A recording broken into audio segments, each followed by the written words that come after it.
अब पीटीआई क्या चाहती है? अंसार अब्बासी का तज्जिया।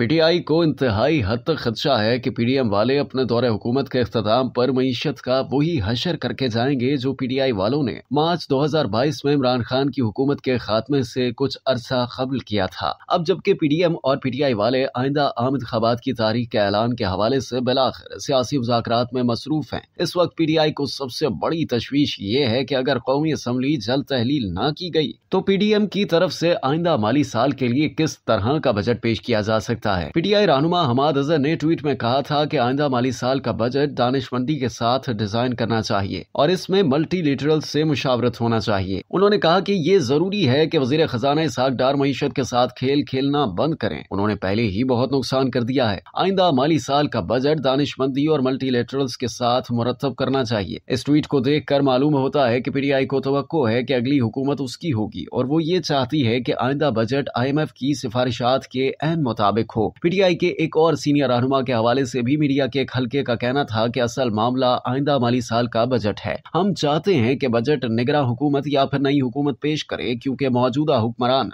आइंदा साल के लिए एक सियासी बजट पेश करना चाहते हैं जो मुल्क के लिए तबाह कुन हो सकता है। IMF वाले भी आइंदा बजट का इंतजार कर रहे हैं। अगर हुकूमत ने सियासी बजट मुतारिफ कराया तो IMF हमें कर्जा नहीं देगा। अब तक के लिए इतना ही। मजीद जानने के लिए सब्सक्राइब कीजिए डेली जंग यूट्यूब चैनल और लाइक कीजिए डेली जंग फेसबुक पेज।